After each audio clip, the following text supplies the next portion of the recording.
If your blood runs orange and blue, this is the pod for you. You're listening to Orange and Blue Bloods, hosted by EJ Stewart and Tommy Beer. Let's get to it. So let's talk about this big win. So the Knicks sent a statement to the entire NBA, outlasting the Boston Celtics 131-129 on the road. The Knicks got a heroic performance from Immanuel Quickley. He was inserted into the starting lineup for an injured Jalen Brunson, who sat out this game with a sore foot. Brunson, we hurt that foot in a miraculous game we didn't even get to talk about with that Miami Heat win they had on Friday. Brunson got hurt in that game, finished that game, but was unable to play on Sunday. Quickly goes into the starting lineup. He plays 55 minutes in this game, scores 38 points, a career high. He also adds 8 rebounds. He adds 7 assists. He scored 7 points in the second overtime period. He scored the Knicks' first 7 points of that second overtime period in which they found a way to win. You also got 31 and 9 from Julius Randle. R.J. Barrett at 29 points and 11 rebounds. It was a back and forth game. The Knicks got down by 14 points in the third quarter. It looked like the game was going to slip away. Then they stormed back. They ended up going up 12 in the fourth. And then, typical Knicks fashion, the Celtics come back and they force the game to overtime. The game really came down to one possession. The Celtics had the ball, Knicks up 2. Tatum passing to Horford in the corner for a 3. Mitchell Robinson contests. Horford misses. Celtics lose. Knicks win. Tatum finished with 40 in this one. Jaylen Brown added 29. This is 9 straight wins for the New York Knicks. So, Tommy, I'll start it here.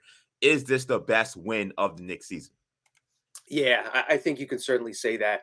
All the factors coming into the game, because remember, not only had the Knicks beaten the Celtics earlier this week, Monday at the Garden, Celtics had a very disappointing loss against the Nets where they gave up a huge 28-point lead. They wanted this win, and because of that reason, the intensity was ratcheted up right from the very start. The commentators talked about it. You could feel the physicality, watching the game on TV. Certainly the players, just the emotions. This was a playoff atmosphere. This was a playoff intensity type game.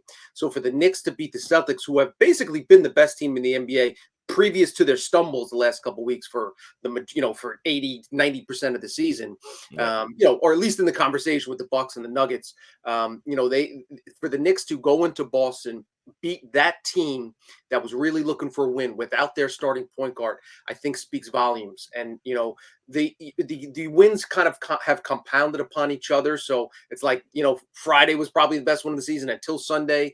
Last Monday was the best win of the season until Wednesday. So these things are, continue to and again, we've talked about it previously. The one knock against the Knicks during their 8-game winning streak back in December was the quality of opponents.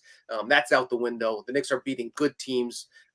They're destroying bad teams. So it's just there's a certainly, there's some other games in the conversation. But to me, considering the stakes, the anticipation, the intensity of the game, for the Knicks to go into Boston and, Tatum 40-point game, Jaylen Brown 29. They're two big guys doing what they do. For the Knicks to win that contest, I think speaks volumes. And I think it probably qualifies as the best win of the year. Yeah, I would agree. This to me is the best Knicks win. But at this point, the Knicks are getting to the point where you almost can't even keep saying best win of the season anymore, because the Knicks are now a good team. Like, you now have to expect that the Knicks can beat the top teams in the NBA, which is a statement that I would not think I would be saying a month ago or a month and a half ago. But with the way they've been playing pretty much since the calendar of 2023, these are just the things the Knicks can do. Like, they can go into Boston and beat a desperate Celtics team that's trying to get a win when they got Tatum and Brown both combining for what 70, almost 80, almost 69 points, almost 70 points in this one. Like, that, you think you put that on a number, you say, okay, Knicks lose that one. There's no way they come up with that game. But this is what the Knicks can do now. Like, this is the way they're capable of beating people. And Immanuel Quickley in this one, just a masterclass. And it was truly crazy to kind of watch him dominate the Celtics, because that's what was happening. The Celtics, I thought, made some crucial mistakes in terms of how they were guarding Quickley in this game. The Celtics play a switch everything defense, and I think in some ways they kind of messed. They do the Knicks playbook so well At times, they were able to just kind of like have the Knicks run their pistol action and get the exact guy they want on RJ or the exact guy they want on Randall after like 4 switches. It was crazy how good the Celtics were defensively. But when they got to the fourth quarter and overtime, they were doing this non-switch defense, and the Knicks kind of went away from their offense. They kind of stopped running sets, which hurt them in one sense, but actually helped them because it allowed IQ to heat seek Grant Williams. So Grant Williams, who is a pretty good defender, but not good at defender guarding point guard, not a guy like IQ, is guarding Immanuel Quickley. I thought that was a massive mistake because IQ was just barbecuing him. There was a lot of issues with Zula and how he closed that game, but I thought that was a big mistake, and IQ took advantage. Just the confidence he had. He's a complete scorer now. This is a guy, remember, he couldn't finish at the rim. Everything was floaters or contested shots. Now he's able to finish at the rim. Now he's blowing by guys clean. Like he would, and that's the other thing I want to mention about him too. And I've said this before on this show. This is the podcast I'm going to stand 10 toes down and really emphasize this. We do not talk about how well conditioned Immanuel Quickley is. I know it's because he plays short minutes. I know, like, we think, okay, he's playing 25 minutes, he's giving you all this energy. But this guy he outlasted everybody. I mean, IQ the Iron Man is what I called him after this game because it just was clear that everybody else, and I'm talking all 9 guys, the Celtic guys and the Knicks guys, all were just exhausted by the end of this game. And this was the only guy that was still playing like it was the first quarter. He's just running by guys clean. There were plays in the fourth quarter where fast breaks, but he's just running past everybody for layups. And I think that is a testament to the work he did in the offseason. You saw the weightlifting he was doing. You saw the conditioning stuff he was doing. He was posting that stuff. And I think that it played a massive advantage for him in this game. Bro, 2 minutes into the second overtime. So he's 52 minutes into the game at this point. He scores the first 7 points in the second overtime and is skipping up and down the floor. Skip to my Lou, like my daughter up and down the street. To going to the toy store, just skipping, playing with so much joy and enthusiasm and happiness. You're 100% right on his conditioning. And the thing about some bench guys, when they log heavy minutes and IQ's up over 31 minutes per game this year, is a lot of times they don't have the benefit of starting, coming out, and then going back in again. They got to play long stretches at that time. We see Hart do this. We've seen, obviously since he arrived, and IQ has done this where he'll come in the third quarter and play the rest of the way, if he has a hot hand. And that's what he did. A couple things on Immanuel Quickley, and we could spend the whole hour of this podcast talking about that game and his performance and his progression. 55 minutes, 1 turnover for a guy playing point guard, for somebody who some folks claimed couldn't play point guard. I know.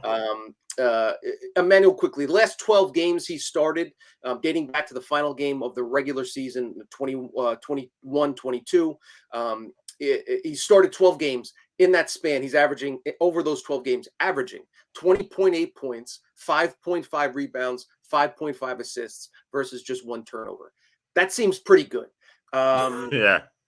And having that, and something we've talked about, before is when now it's not even if, when the Knicks get to the postseason, let's say, knock on wood, something crazy doesn't happen. How would they fare? Because history tells us you need a superstar to be competitive, right, and to make any real substantial noise in the postseason. But the Knicks don't have a superstar, but they do have 2 talented, high caliber guys playing at an All NBA level in Brunson and Randall, of course. Now you factor in IQ's, his projection, his trajectory. He's not on that all-star level yet, but he showed, Sunday night in Boston. And to your point, Brunson scored. Jason Tatum scored 40 points. Jaylen Brown scored 29. Jason Tatum's going to finish in the top 5 in MVP voting this year. Yeah. He had 40, 11, and 6 last night. He was the second best player on the court. Immanuel Quickley was the best player in the game last night, in an important game for both teams. And it just, again, it speaks volume about how well, he continues to grow as a player. The evolution he's taken, never complained, never bellyached about coming off the bench last season when we all thought he should have started. Just put his nose down, got to work, grinded out, got bigger, got stronger. And as you know, he's a 3-level scorer now. And we've talked about the 38 points. We haven't even discussed his defensive last night. His ability to hedge over screens, fight through, draw offensive fouls by doing the Brunson things, by fighting over screens. His length, his ability, the way he sees the floor and helps his teammates, and switches and runs back.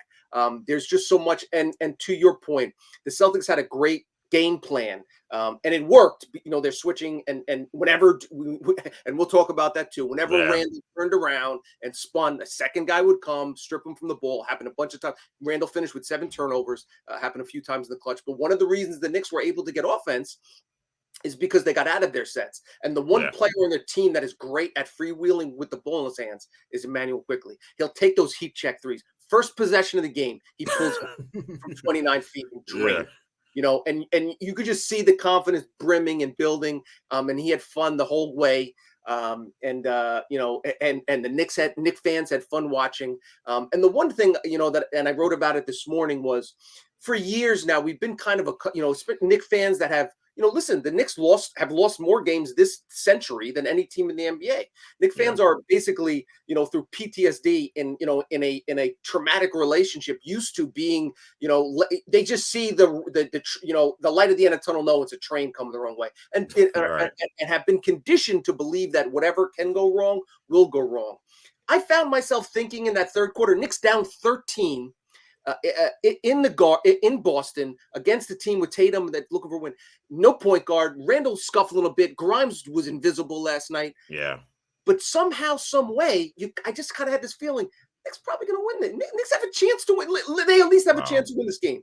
They're up in the fourth quarter. They're down. It's tight. It goes in overtime. I think Knicks might find a way to win this game. To start a second overtime. IQ scores 7 points in a row.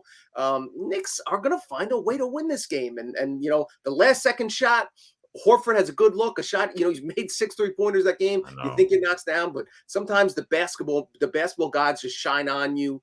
And then you just, and that team, you just have a sense about, the right place at the right time, chemistry, whatever you want to use. The Knicks are that team at this moment, and it's fun to watch. I'll tell you what, this Knicks team, the execution is not always perfect. In fact, oftentimes it's very imperfect. But the perseverance and the toughness this team has is special, because that game, I know you could bang on the officiating every game of an NBA season probably. I thought that was one of the worst officiated games I've seen from the Knicks on a Knicks game all season. I mean, Marcus Smart is just launching himself all over the court, and he's tricking the refs. And it was embarrassing to me the amount of times he was able to trick the refs. I mean, there was a foul on Mitchell Robinson where IQ crosses him up. He falls over Mitchell Robinson's foot, and they called a moving screen. I mean, some of this stuff, which is crazy. I mean, he fouled Randall 4 times before Randall finally elbows him in the face because he's like, yo, get off of me. And look, Randall deserved that tech. I had no problem with the tech, honestly. He's lucky he didn't get thrown out. And I had no problem with the elbow because I'm like, he's fouled this guy 4 times on that play.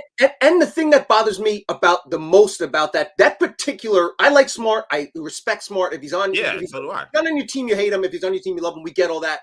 The issue I have is that particular foul with the elbow on Randall. I had a coach in college who told us, if you elbow a guy in his mouth and knock out his teeth, I will buy you a steak dinner after the game. Because one, it isn't a foul. The offensive player is allowed to have that space. If a guy gets up to you and is literally less than 1 inch from your body, how could, as an offensive player, you are allowed to turn around? Right. So that's just a pet peeve of mine. I've always that foul has always bothered me, that a defender can kind of cheat the system and get that foul goal.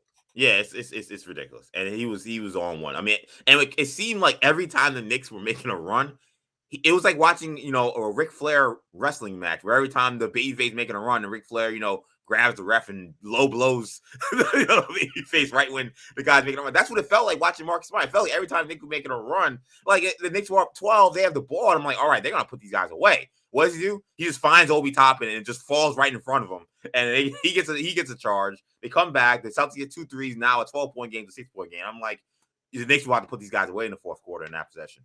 So I mean, Marcus Smart, the officiating last night, absolutely horrendous. Joe Mazzulla was, threw a couple veiled shots at the refs after Monday's game, and it's a shame because that shouldn't impact Sunday's game, but it looked like it did. And I don't talk about the refs too much, but that was poorly officiated game, and it seemed like it was a reaction to Monday's game.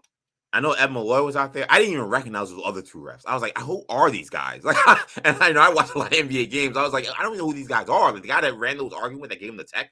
I was like, I've never seen this ref before. So I don't know if that was I don't want to say a younger team, but maybe a less experienced team around Ed Malloy. But I thought he lost control of that game. Also, I agree with you on Randall could have got ejected for that. He basically showed the ref that and then he got the tech for it.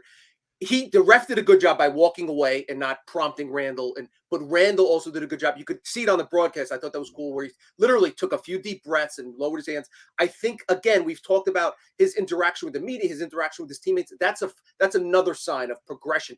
Randall last year would have got thrown out of that game at that absolutely. Moment. Would have body slammed somebody and went to. Yeah. So credit to Randall for his maturity. He talks about his mentals in check. That was a clear sign of it last night. Yeah, I thought, honestly, as bad as officiating was in the game, I thought that was an instance where both people showed good restraint. Yes. Randall not body slamming that ref for that ridiculous call, and the ref for not throwing him out for bumping him. I thought both. I was like, okay, this is the one thing I could say this is actually done well. Everything else about that game was miserable. Speaking on Randall, I got to be honest about Randall's game last night. The totality of his numbers will look fine, besides the turnovers. I think he hit some big shots in this game. I don't think he played a good game last night. Some of those turnovers he had, some of the block shots he had where, he's shooting and Jaylen Brown was just ripping the ball out of his hands as he's going up for shots. Like, he's got to be better than what he was. I didn't really quite understand the Knicks thinking that they could keep attacking smart with Randall. Like, if anybody watches Celtics, my brother who hosts the New Generation Sports Talk with me, he's a Celtics fan. So I watch Celtics a lot. Like, the Celtics actually like putting Marcus Smart on bigger power forward wing type guys. So that's a matchup they're extremely comfortable with. So I didn't really like his approach to how he was attacking this team. When he saw Grant Williams, that's a matchup he usually dominates. So he was trying to be aggressive, but the turning his back on the Celtics defense and spinning was leading to a lot of turnovers. I thought on the last possession, I guess it was regulation or overtime, I forgot which one it was. IQ brings the ball off the court. IQ should have been the guy who had the ball in his hands on that final possession. He kind of bullies IQ into giving him the ball. I know Randall hit a monster shot in Miami, and that was a great shot. I know he can hit those shots. But with the way IQ was playing, the way out, and how red hot he was, I thought Randall got a little hero ball-ish last night, and that was a little frustrating. In some ways, I thought as good as he played in some instances, I thought he hurt the team. And also, his defense and rebounding up until overtime was awful. I mean, it was a lot of the old Randall. It was, not seemed to be kind of in tune, late on rotations, not boxing people out. Randall has held himself accountable all season, so I don't expect that he'll play that way again. But I just think it needs to be noted that that 31-9, they needed the totality, the volume of those numbers, but he needs to play a lot better than that. I don't disagree with you at all. But I think it's noteworthy to point out that 31 on 50% shooting, he was 11 to 22. I know. 9 rebounds, 4 assists qualifies as, and it can still be a bad game from Randall. That's as good as he's playing. Exactly. As he's played of late. And I agree with you. Defensively, he wasn't up to snuff Sunday night. I think a lot of it, part of it is partly due to the excessive minutes he's played.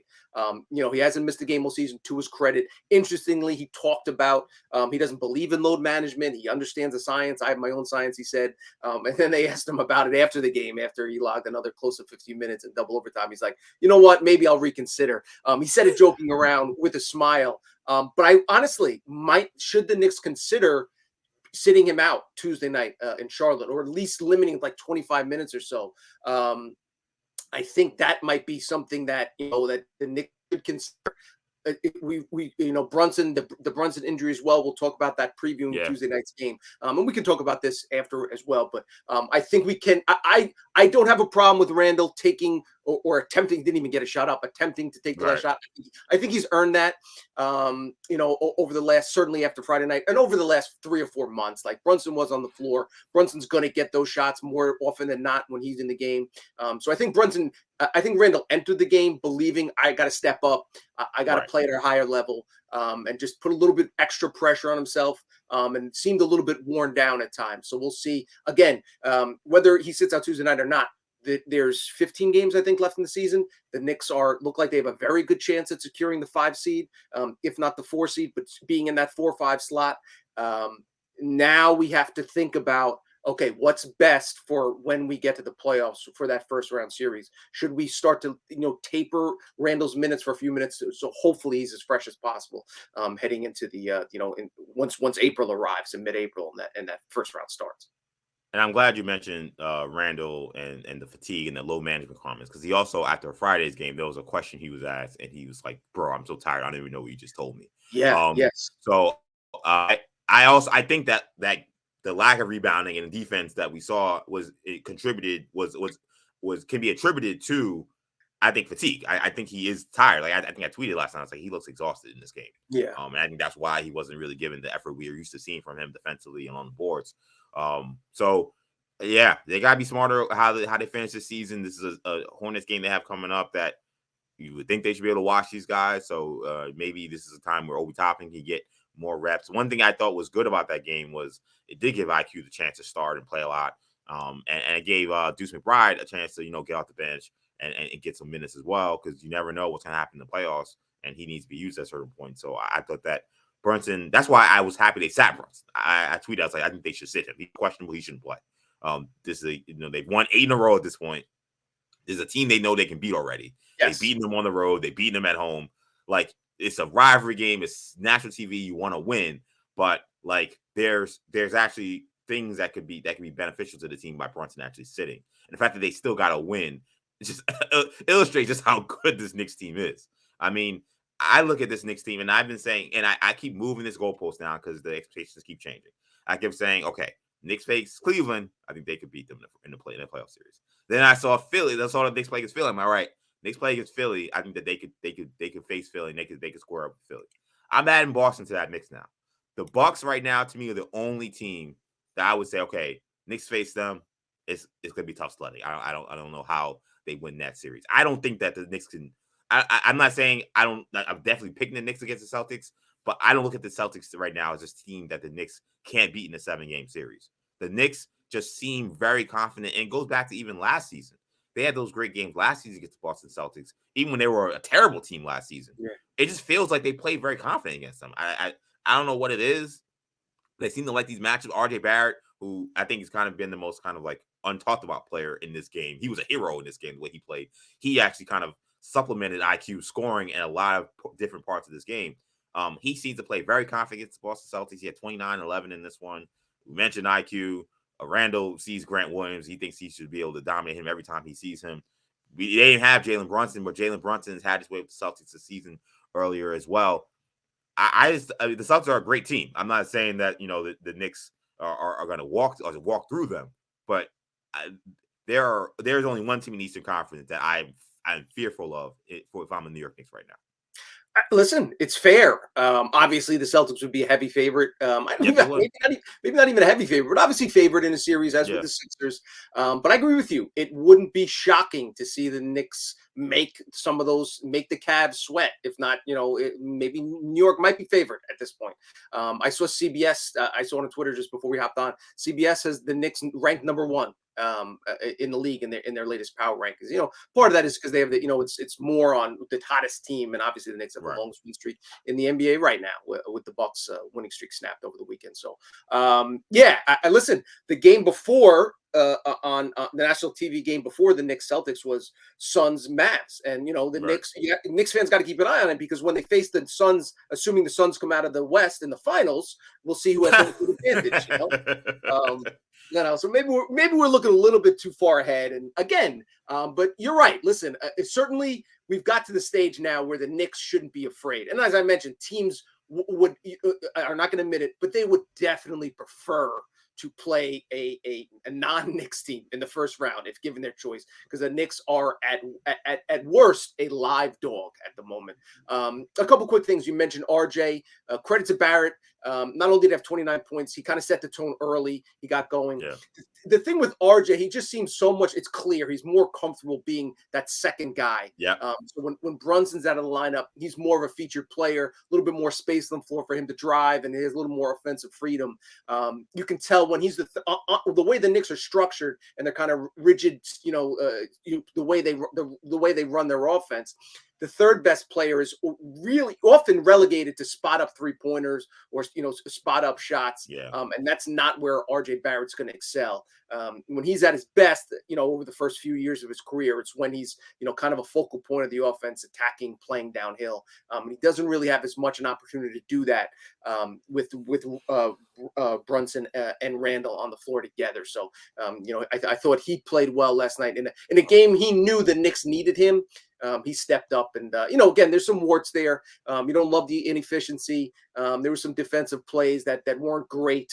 But overall, competitiveness and just, he supplied points when the Knicks needed points. So credit for RJ for a big game. Yeah, just an awesome win all around. Knicks outlast the Boston Celtics. Still in that 5th spot, still eyeing that 4th spot. We'll see how this goes, but just an awesome moment. And this is an awesome moment for Knicks fans. Just even seeing just the celebration from Knicks fans on social media after that win, and to see how many people are engaged with this team now. Like you mentioned, the PTSD Knicks fans face. There are a lot of Knicks fans who, really don't want to, I think, get engaged because they don't want to be hurt again, So they're kind of just like, oh, yeah, we'll see what happens. But there are a lot of people watching that game because they've been hearing about how the Knicks have been playing, and they're playing against the Boston Celtics, and they beat earlier in the week. And now the Celtics have Brown playing in this game, so there's no excuses. Now Bronson's out, so let's see how they do, and they come up with that win. Phenomenal performance by the New York Knicks. So the Knicks